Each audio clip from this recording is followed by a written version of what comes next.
ಮಾತೆ ಜೀಜಾಬಾಯಿ ಆ ಒಂದು ಪಾಠವನ್ನ ಪೂರ್ಣವಾಗಿ ಓದಿ ಅದರ ವಿವರಣೆಯನ್ನ ನಾನು ಈಗಾಗಲೇ ಹೇಳಿದ್ದೆ, ಹೌದಾ? ಅದರೊಟ್ಟಿಗೆ ನಿಮ್ಗೆ ಏನ್ ಮಾಡಿದೆ, ಪದಗಳ ಅರ್ಥವನ್ನ ನೀವು ಫೇಸ್ಬುಕ್ ಅಲ್ಲಿ ಬರಿಬೇಕು ಅಂತಾನು ಹೇಳಿದ್ದೆ. ಪುಟ ಸಂಖ್ಯೆ 16ರಲ್ಲಿ ಪದಗಳ ಅರ್ಥಗಳನ್ನು ಕೊಟ್ಟಾರಲ್ಲ ಅವುಗಳನ್ನ ನೀವು ಬರೀರಿ ಅಂತ ಹೇಳಿದೆ. ಇನ್ನು ಯಾರು ಬರ್ದಿಲ್ಲ ಇವತ್ತು ಬರೀರಿ, ಆಯ್ತಾ? ಸರಿ, ಹಾಗಾದ್ರ ಆ ವೀರಮಾತೆ ಜೀಜಾಬಾಯಿಯ ಒಂದು ವ್ಯಕ್ತಿತ್ವ ಹೆಂಗಿತ್ತು, ಯಾವ ಒಂದು ಕಾರಣದಿಂದಾಗಿ ಆ ತಾಯಿ ತನ್ನ ಪುತ್ರನಿಂದ ತನ್ನ ಕನಸನ್ನು ನನಸಾಗಿಸಿಕೊಂಡ್ರು, ಅವರು ಹೆಂಗೆಲ್ಲ ಅವನಿಗೆ ಪ್ರೋತ್ಸಾಹವನ್ನ ಕೊಡ್ತಾ ಇದ್ರು ಅಂತ ಹೇಳಿ ಈಗಾಗಲೇ ನಾವು ಅರ್ಥ ಮಾಡ್ಕೊಂಡಿವಲ್ಲ. ಹಾಗಾದ್ರೆ ಪಾಠದಲ್ಲಿ ಕೊಡ್ತಕ್ಕಂತಹ ಈ ಅಭ್ಯಾಸ ಅದರಲ್ಲಿ ಒಂದು ವಾಕ್ಯದಲ್ಲಿ ಉತ್ತರಿಸಿ, ಆಮೇಲೆ ಬಿಟ್ಟ ಸ್ಥಳ, ವಿರುದ್ಧಾರ್ಥಕ ಪದಗಳನ್ನು ಇಲ್ಲಿ ಕೊಟ್ಟಾರ, ನಾವು ಅವನ್ನ ಒಂದೊಂದಾಗಿ ಬಿಡಿಸ್ತಾ ಬರೋಣ.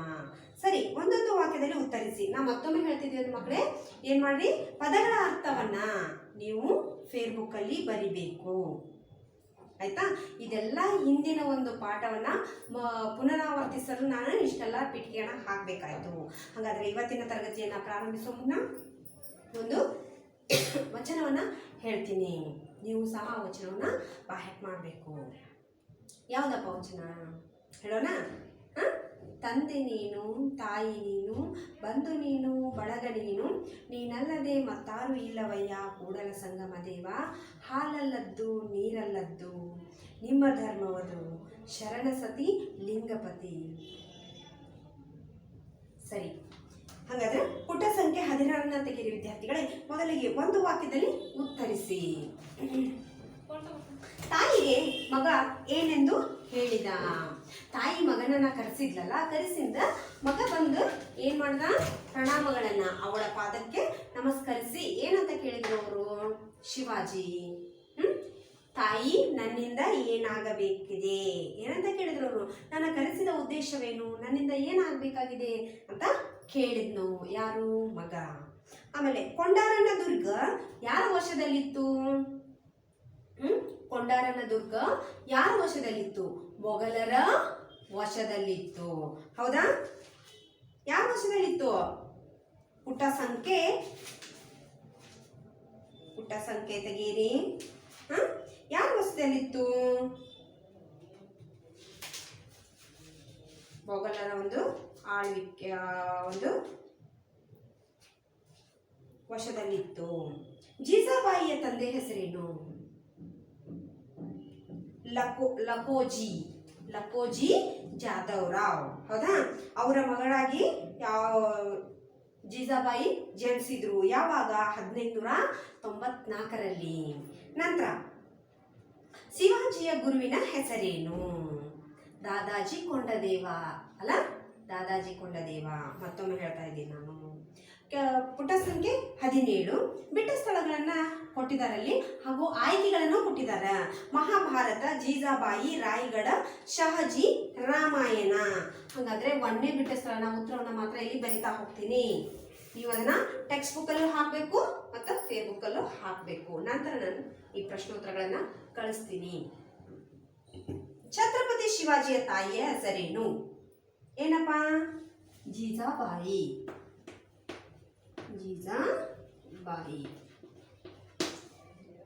ಎರಡನೇದು, ಜೀಜಾಬಾಯಿ ಡ್ಯಾಶ್ ಎಂಬುವನನ್ನು ವಿವಾಹವಾದಳು. ಯಾರು ಅಂದ್ರೆ ಶಿವಾಜಿಯವರ ತಂದೆ ಹೆಸರೇನು? ಶಹಾಜಿ, ಹೌದಾ? 3, ಜೀಜಾಬಾಯಿ ಶಿವಾಜಿಗೆ ಪ್ರತಿನಿತ್ಯ ಡ್ಯಾಶ್ ಮತ್ತು ಡ್ಯಾಶ್ ಕಥೆಗಳನ್ನು ಹೇಳುತ್ತಿದ್ದರು. ಯಾವುದು? ರಾಮಾಯಣ ಮತ್ತು ಮಹಾಭಾರತದ ಕಥೆಗಳನ್ನ ತಾಯಿ ಮಗನಿಗೆ ಹೇಳ್ತಾ ಇದ್ರು. ನಂತರ ಶಿವಾಜಿ ಪಟ್ಟಾಭಿಷೇಕವು ಡ್ಯಾಶ್ದಲ್ಲಿ ನಡೆಯಿತು. ಎಲ್ಲಿ ಶಿವಾಜಿ ಪಟ್ಟಾಭಿಷೇಕವಾದಂತಹ ಸ್ಥಳ ಯಾವುದು? ರಾಯಗಢ. 3, 4 ರಾಯಗಢ.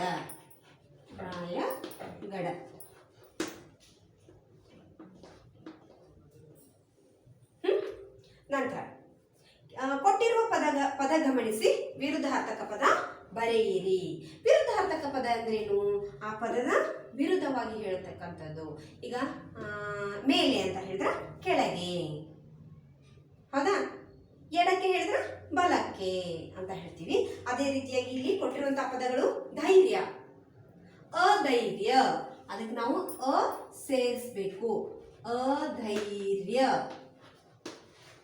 ಒಂದೇದು. ವಿರುದ್ಧಾರ್ಥಕ ಪದಗಳನ್ನ ಬರೆಯುವಾಗ ವಿದ್ಯಾರ್ಥಿಗಳನ್ನ ನಾವು ಈ ರೀತಿಯಾಗಿ ಈ ಚಿಹ್ನೆಯನ್ನ ಬಳಸ್ತೀವಿ. ಗುಣಾಕಾರ ಚಿಹ್ನೆಯನ್ನ ಹಾಕ್ತೀವಿ. ವಿರುದ್ಧ ಅಂದ್ರೆ ಅಪೋಸ್ ಅಂತ ಹೇಳ್ತೀವಲ್ಲ ಅದು. ನೆಕ್ಸ್ಟ್ ಜಯ, ಅಪಜಯ, ಅಪಜಯ. ಗೌರವ, ಅಗೌರವ, ಅಗೌರವ. ನೀತಿ, ಅನೀತಿ, ನೀತಿ ಅನೀತಿ ಅಂದ್ರೆ ನೀತಿಯ ಪಾಲಿಸದೇ ಇರೋದನ್ನ ಅನೀತಿ ಅಂತ ಕರೀತಾರ. ಇಲ್ಲಿ ಮಾದರಿಯಂತೆ ಕೊಟ್ಟಿರುವ ಪದಗಳನ್ನ ಗಮನಿಸಿ ಎರಡು ಸಮಾನಾರ್ಥಕ ಪದಗಳನ್ನ ಬರೆಯಿರಿ. ಒಂದೇದು ಸಾಗರ, ಸಮುದ್ರ, ಕಡಲು. ಅದೇ ರೀತಿಯಾಗಿ ಪುತ್ರ, ಪುತ್ರ ಪದದ ಸಮಾನಾರ್ಥಕ ಪದಗಳು ಯಾವುವು? ಪುತ್ರ ಅಲ್ಲಿ ಕೊಟ್ಟಿರೋದು ನಾನು ಇಲ್ಲಿ ಬರೀತೀನಿ ನೋಡ್ರಿ ವಿದ್ಯಾರ್ಥಿಗಳೇ. ಒಂದೇದು ಪುತ್ರ, ಮಗ, ಹೌದಾ, ಮಗ ಅಂತ ಹೇಳ್ತೀವಲ್ಲ. ನಂತರ ಸುತ, ಸುತ ಅಂತ ಹೇಳಿದ್ರು ಮಗ. ರಾಜ, ದೊರೆ, ಅರಸ. ನಂತರ ಯುದ್ಧ. ನಾನು ಇನ್ನೊಂದು ಒಂದು ಕೆಲಸ ಕೊಡ್ತೀನಿ, ಹೌದಾ. ನಾ ಒಂದನ್ನ ಹೇಳ್ತೀನಿ, ನೀವು ಇನ್ನೊಂದನ್ನ ಬರಿಬೇಕು. ಇಲ್ಲಿ ಎರಡೆರಡು ಸಮಾನಾರ್ಥಕ ಪದಗಳನ್ನ ಬರಿಬೇಕು ಅಂತ ಕೊಟ್ಟಾರಲ್ಲ, ನಾನು ಒಂದನ್ನ ಬರಿತೀನಿ, ಇನ್ನೊಂದನ್ನ ನೀವನ್ನ ಬರಿಬೇಕು, ಪೂರ್ಣಗೊಳಿಸ್ಬೇಕನ್ನ. ಸಮರ, ಸಮರ, ಹೌದಾ. ಎರಡನೇ ಒಂದು ನೀವು ಬರಿಬೇಕು. ನಂತರ ಪುಟ ಸಂಖ್ಯೆ 18. ಕೊಟ್ಟಿರುವ ಪದ ಬಳಸಿ ವಾಕ್ಯ ರಚಿಸಿ. ಬಹುಮಾನ, ಉದ್ಯೋಗ, ಗುಲಾಮಗಿರಿ, ವೈಭವ, ಆಶೀರ್ವಾದ. ಅವು ಸ್ವಂತವಾಗಿ ರಚಿಸಬೇಕಾದಂತಹ ಒಂದು ವಾಕ್ಯಗಳು. ಅದಕ್ಕಾಗಿ ಅದನ್ನು ಸಹ ನಾನು ನಿಮ್ಗೆ ಮನೆ ಕೆಲಸ ಅಂತ ಹೇಳಿ ಕೊಡ್ತಾ ಇದ್ದೀನಿ. ಮುಂದೆ ಕೊಟ್ಟಿರುವ ಮಾತನ್ನು ಯಾರು ಯಾರಿಗೆ ಹೇಳಿದರು? ಒಂದನೇ ಮಾತು, ಮಾತಾಜಿಯವರಿಗೆ ನನ್ನ ಪ್ರಣಾಮಗಳು. ಯಾರು ಹೇಳಿದ್ರು? ಯಾರು? ಅಲ್ಲಿ ಬಂದಿರೋ ಪ್ರಶ್ನೆ, ಯಾರು ಹೇಳಿದ್ರು ಈ ಮಾತನ್ನ? ಶಿವಾಜಿ. ಯಾರು ಹೇಳಿದ್ರು? ಶಿವಾಜಿ ಹೇಳಿದ್ರು. ಯಾರಿಗೆ?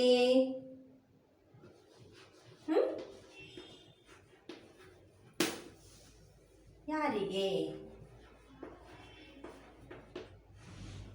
ಜೀಜಾಬಾಯಿಗೆ. ಯಾರಿಗೆ ಹೇಳಿದ್ರು? ತಾಯಿ ಜೀಜಾಬಾಯಿಗೆ ಹೇಳಿದ್ರು ಅವರು. ತಾಯಿ ಜೀಜಾಬಾಯಿ, ತಾಯಿ ಜೀಜಾಬಾಯಿಗೆ ಹೇಳಿದ್ರು. ಎರಡನೇದು, ನೀನು ಗೆದ್ದು ನನಗೆ ಬಹುಮಾನವಾಗಿ ಕೊಡಬೇಕು. ಈ ಮಾತನ್ನ ಯಾರು ಹೇಳಿದ್ರು? ಆ ಮಾತನ್ನ ಜೀಜಾಬಾಯಿ, ತಾಯಿ ಜೀಜಾಬಾಯಿ ಯಾರು ಹೇಳಿದ್ರು? ಮಗ ಶಿವಾಜಿಗೆ ಹೇಳಿದ್ರು. ತಾಯಿ ಜೀಜಾಬಾಯಿ ಹೇಳಿದರು.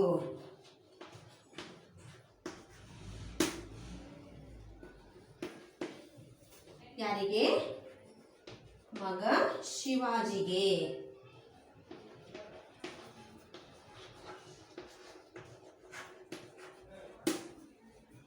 ಸರಿ, ಪದ ಸರಿ ಜೋಡಿಸಿ ವಾಕ್ಯ ರಚಿಸಿ ಬರೆಯಿರಿ.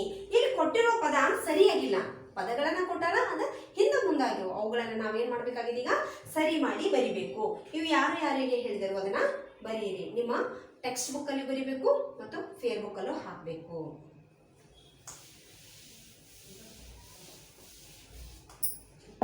ತಾಯಿ ಕೊಡುತ್ತೇನೆ ಕೇಳು ಅಗತ್ಯವಾಗಿ. ತಾಯಿ ನೀಡುತ್ತೇನೆ ಕೇಳು ಅಗತ್ಯವಾಗಿ. ಏನಾಗ್ಬೇಕಿದ? ಮೊದಲನೇದಾಗಿ ತಾಯಿ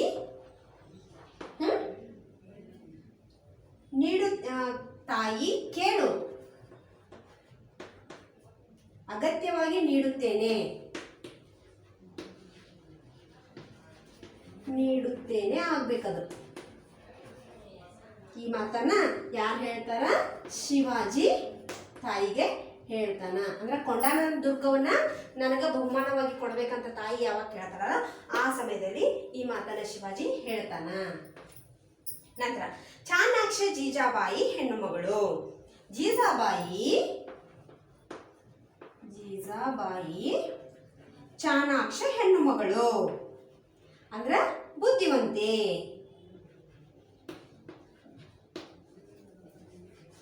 ಚಾಣಾಕ್ಷ ಹೆಣ್ಣು ಮಗಳು. ಹೌದಾ?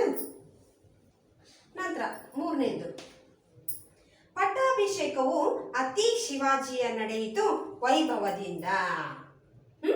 ಎಷ್ಟೊಂದು ಅಕ್ಷರಗಳು ಹಿಂದೆ ಮುಂದೆ ಅದಾವ ನೋಡ್ರಿ. ಇಲ್ಲಿ ಅಕ್ಷರಗಳು ಜೊತೆಗೆ ಪದಗಳು. ಶಿವಾಜಿಯ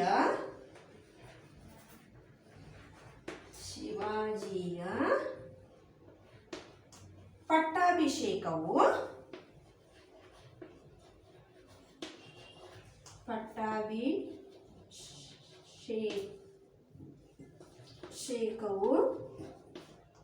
ಅತಿ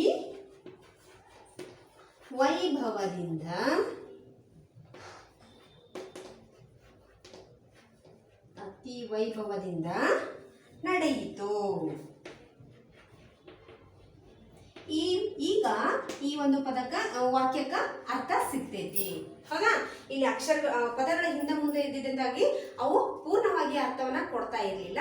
ಈ ರೀತಿಯಾಗಿ ಅವನ್ನ ಸರಿ ಮಾಡಿ, ಅಂದ್ರೆ ಇದರ ಮೂಲಕ ಒಂದು ವಾಕ್ಯ ಜೋಡಣೆಯನ್ನ ನಿಮ್ಗ ಆ ಒಂದು ಕಾರ್ಯವನ್ನ ಕೊಟ್ಟಾರ, ಆಕ್ಟಿವಿಟಿ ಅಂತ ಹೇಳ್ತೀವಲ್ಲ ಅದನ್ನ ಕೊಡಲಾಗಿದೆ. ಸರಿ ಮಾಡಿ ಬರೆಯಿರಿ ಮಕ್ಕಳಿಗೆ, ಆಯ್ತಾ?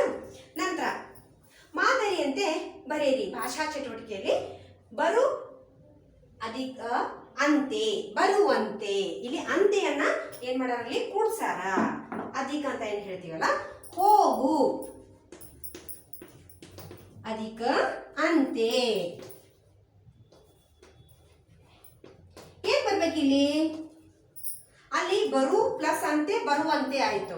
ಇಲ್ಲಿ ಹೋಗು ಪ್ಲಸ್ ಅಂತೆ ಹೋಗುವಂತೆ, ಹೋಗುವಂತೆ. ಇಲ್ಲಿ ಅ ಹೋಗಿ ವ ಬಂತಿಲ್ಲಿ. ಹೌದಾ? ನಂತರ ನೋಡು ಅಂತೆ, ನೋಡು ಪ್ಲಸ್ ಅಂತೆ ನೋಡುವಂತೆ, ನೋಡು ಅಂತೆ.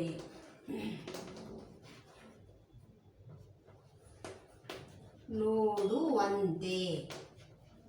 ಅ ಹೋಗಿ ವ ಅಲ್ಲಿ ಬರ್ತಾ ಇದೆ. ಮಗುವಂತೆ, ಮಗು ಅಧಿಕ ಅಂತೆ, ಮಗುವಂತೆ. ಹೌದಾ? ನಂತರ ಮಾದರಿಯಂತೆ ಬರೆಯಿರಿ. ಹುಡುಗ ಆಟ ಹುಡುಗಾಟ, ಬಂದು ಪ್ಲಸ್ ಆಗ ಬಂದಾಗ, ಕಾಡು ಪ್ಲಸ್ ಆನೆ ಕಾಡಾನೆ, ಬಾಯಿ ಪ್ಲಸ್ ಆರಿಕೆ ಬಾಯಾರಿಕೆ. ಆ ಕೊಟ್ಟಂತ ಪದವನ್ನ ನಾವೇನ್ ಮಾಡ್ಬೇಕು? ಕೂಡಿಸಿ ಬರೆಯಬೇಕು. ಇಲ್ಲಿ ಏನದವಲ್ಲ ಅವಾಗ ನಾವು ಏನ್ ಮಾಡ್ತೀವಿ? ಅಲ್ಲಿ ಮುಂದಿನ ಒಂದು ಗುಣಿತಾಕ್ಷರ ಆ ಜೊತೆಗೆ ಅದನ್ನ ಸೇರಿಸಿ ಬರಿತೀವಿ. ಬಂದು ಪ್ಲಸ್ ಆಗ ಬಂದಾಗ. ಈ ಆನ ದು ನಾವು ಸೇರಿಸಿ ಆ ಮಾಡ್ತೀವಿ. ಅವಾಗ ಬಂದು ಅಲ್ಲಿ ಅ ಬಂತ, ಆದ್ರೆ ಇಲ್ಲಿ ಬಂದಾಗ ಆ ಸೇರಿಸಿ ಬರಿತೀವಿ ನಾವಲ್ಲಿ. ಇಲ್ಲಿ ಅ ಬಂದು, ಅ ಬಂತ ಉ ಬಂದು ಉ ಆಯ್ತು, ಇಲ್ಲಿ ಆ ಆಯ್ತು. ಬಂದಾಗ ಇಲ್ಲಿ ಅ ಜೊತೆಗೆ ಉ ಸೇರ್ತು, ಇಲ್ಲಿ ಆ ಆಯ್ತು. ಒಂದೇದು. ಎರಡೇದು ಕಾಡು ಪ್ಲಸ್ ಆನೆ ಕಾಡಾನೆ, ಕಾಡು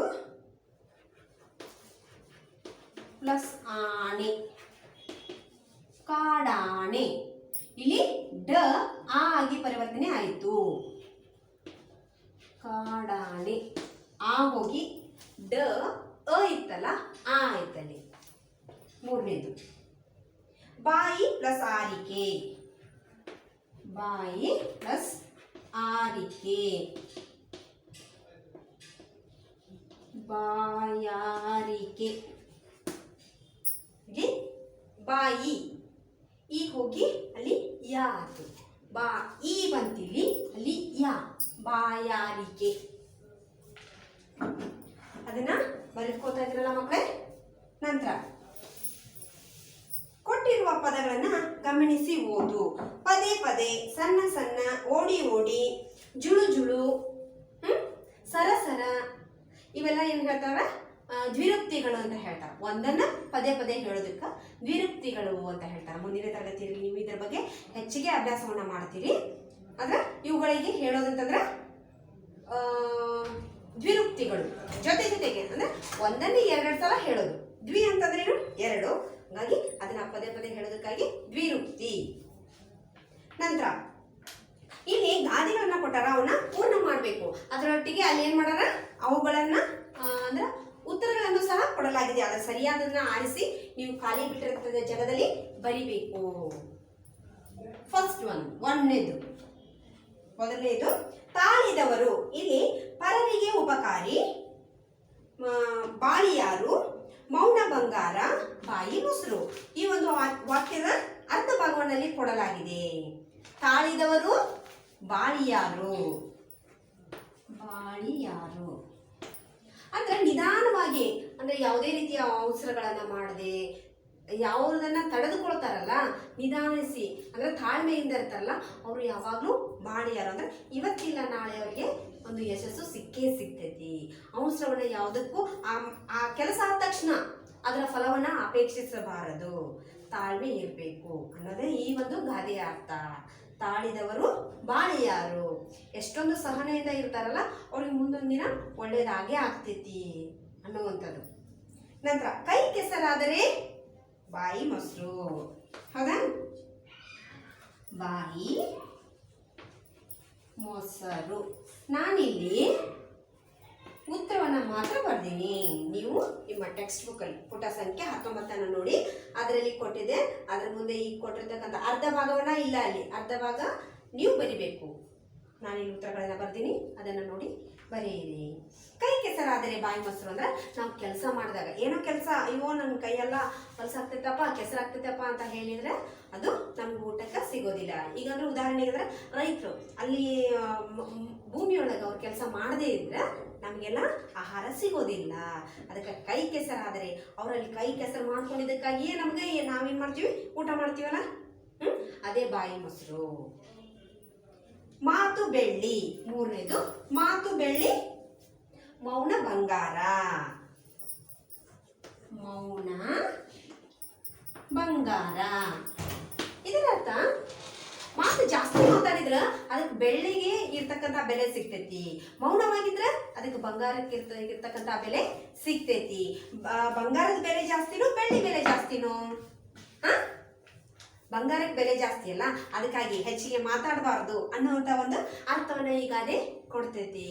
ಮಾತು ಬೆಳ್ಳಿ, ಮೌನ ಬಂಗಾರ. 4 ಮನೆಗೆ ಮಾರಿ ಊರಿಗೆ ಉಪಕಾರಿ. ಊರಿಗೆ ಉಪಕಾರಿ ಅಂತಾರ, ಪರರಿಗೆ ಉಪಕಾರಿನು ಅಂತ ಹೇಳ್ತಾರ. ಇಲ್ಲಿ ಕೊಟ್ಟಿರೋದು ಪರರಿಗೆ ಉಪಕಾರಿ. ಮನೇಲಿ ಯಾರಿಗೂ ಅವನು ಸಹಾಯ ಮಾಡ್ತಿರಂಗಿಲ್ಲ, ಅದು ಊರಿನವ್ರಿಗೆಲ್ಲರಿಗೂ ಬೇಕಾಗಿರ್ತಾರ, ಬೇರೆದವ್ರಿಗೆ ಎಲ್ಲರಿಗೂ ಸಹಾಯ ಮಾಡ್ತಿರ್ತಾರ. ಅಂಥವ್ರಿಗೆ ಏನಂತ ಹೇಳ್ತಾರ? ಮನೆಗೆ ಮಾರಿ ಊರಿಗೆ ಉಪಕಾರಿ. ಮನೆ ಬಗ್ಗೆ ಚಿಂತೆ ಮಾಡ್ತಿರೋದಿಲ್ಲ, ಆದ್ರೆ ಊರ ಬಗ್ಗೆ ಎಲ್ಲ ಯೋಚನೆ ಮಾಡ್ತಿರ್ತಾರೆ, ಊರವ್ರಿಗೆಲ್ಲ ಸಹಾಯ ಮಾಡ್ತಿರ್ತಾರೆ. ಅಂತ ಒಂದು ಸಮಯದಲ್ಲಿ ಮನೆಗೆ ಮಾರಿ ಊರಿಗೆ ಉಪಕಾರಿ ಅಥವಾ ಪರರಿಗೆ ಉಪಕಾರಿ ಅನ್ನುವಂಥ ವಾಕ್ಯವನ್ನ ನಾವು ಗಾದೆ ಮಾತನ್ನ ಇಲ್ಲಿ ಬಳಸ್ತಾರ. ಅದರೊಟ್ಟಿಗೆ ಹಿತ್ತಲ ಗಿಡ ಮದ್ದಲ್ಲ, ಇದಕ್ಕ ಸಮನಾಗಿ ಅದನ್ನ ಬಳಸ್ತಾರ. ಯಾಕಂದ್ರೆ ಮನೆಗೆ ಏನೋ ಉಪಯೋಗ ಆಗ್ತಿರಂಗಿಲ್ಲ, ಅದು ಮದ್ದು ಹೌದು, ಆದ್ರೆ ಮನೆಗೆ ಉಪಯೋಗ ಆಗ್ತಿರಂಗಿಲ್ಲ. ಆ ರೀತಿಯಾಗಿ ಒಂದು ಮನೆಯಲ್ಲಿ ಈಗ ಏನೋ ಒಂದು ಹುಡುಗ ಮನೇಲಿ ಅವ್ನ ಮನೇಲಿ ಯಾರ ಮಾತು ಕೇಳ್ತಿರಂಗಿಲ್ಲ, ಏನ್ ಹೇಳಿದ್ರು ಕೆಲಸ ಮಾಡ್ತಿರಂಗಿಲ್ಲ. ಆದ್ರೆ ಬೇರೆಯವ್ರಿಗೆ ಯಾರೋ ಏನೋ ಹೇಳಿದ್ರು ಆ ಒಂದು ಕೆಲಸವನ್ನು ಪೂರ್ಣವಾಗಿ ಅವ್ನು ಮಾಡಿಕೊಡ್ತಿರ್ತಾನ. ಅಂತ ಸಮಯದಲ್ಲಿ ಈ ಒಂದು ಗಾದೆ ಮಾತನ್ನ ಬಳಸ್ತಾರ. ಸರಿ ವಿದ್ಯಾರ್ಥಿಗಳು, ಇಲ್ಲಿ ಕೊಟ್ಟಿರ್ತಕ್ಕಂಥ ಎಲ್ಲ ಪ್ರಶ್ನೋತ್ತರಗಳು, ಆಮೇಲೆ ಭಾಷಾಭ್ಯಾಸ, ಭಾಷಾ ಚಟುವಟಿಕೆಗಳನ್ನೆಲ್ಲ ಪೂರ್ಣಗೊಳಿಸಿದ್ದಾಯ್ತು. ಕೊನೆಯದಾಗಿ ಪುಟ ಸಂಖ್ಯೆ 20 ಅಲ್ಲಿ ನೀ ನೀನು ಜೀಜಾಬಾಯಿಯ ಯಾವ ಗುಣಗಳನ್ನು ಇಷ್ಟಪಡುವೆ ಮತ್ತು ಏಕೆ? ನೀನೇ ಬರಿಬೇಕು ಆ ಪ್ರಶ್ನೆಗಳ ಉತ್ತರವನ್ನ. ಆಮೇಲೆ ನಿನಗೆ ಗೊತ್ತಿರುವ ವೀರ ಮಹಿಳೆಯರ ಹೆಸರನ್ನು ಬರೆಯಿರಿ. ವೀರ ಮಹಿಳೆಯರ ಹೆಸರು ಒಣಕೆ ಓಬವ್ವ, ಆಮೇಲೆ ಕಿತ್ತೂರು ಚೆನ್ನಮ್ಮ, ಕೆಳದಿ ಮಲ್ಲಮ್ಮ, ಮತ್ತೆ ವೀರವನಿತೆಯರು ಅವರ ಹೆಸರನ್ನ ನಾನು ಈಗಾಗಲೇ 3 ಜನದ ಹೇಳಿದೆ. ಉಳಿದ ಇನ್ನೂ ಹೆಚ್ಚಿಗೆ ಅವರ ಹೆಸರನ್ನ ನೀವೇನ್ ಮಾಡಬೇಕು, ಸಂಗ್ರಹಿಸಬೇಕು. ಆಮೇಲೆ ನಿನ್ನ ಮತ್ತು ತಾಯಿಯ ನಡುವೆ ಬೆಳಿಗ್ಗೆ ಶಾಲೆಯಲ್ಲಿ ನಡೀತಕ್ಕಂತಹ ಒಂದು ಶಾಲೆಗೆ ಹೊರಡುವ ಸಮಯದಲ್ಲಿ ನಡೀತಕ್ಕಂತಹ ಒಂದು ಸಂಭಾಷಣೆಯನ್ನ ಬರಿಬೇಕು. ಅದಕ್ಕಾಗಿ ಇಲ್ಲಿ ಜಗವನ್ನ ಬಿಡಲಾಗಿದೆ. ನೀನ್ ಏನ್ ಮಾಡ್ಬೇಕು, ಬೆಳಿಗ್ಗೆ ಎದ್ದ ತಕ್ಷಣ ಏನ್ ಮಾಡ್ತೀಯಲ್ಲ, ತಾಯಿ ಜೊತೆಗೆ ನಡೆದಂತ ಸಂಭಾಷಣೆಯನ್ನ ಇಲ್ಲಿ ಬರಿ. ಆಯ್ತಾ? ಮುಂದಿನ ಒಂದು ತರಗತಿಯಲ್ಲಿ ಹೊಸದೊಂದು ಪಾಠದೊಂದಿಗೆ ನಾನು ನಿಮ್ಮನ್ನ ಭೇಟಿ ಆಗ್ತೇನೆ. ಅಲ್ಲಿವರೆಗೂ ಶುಭ ದಿನ.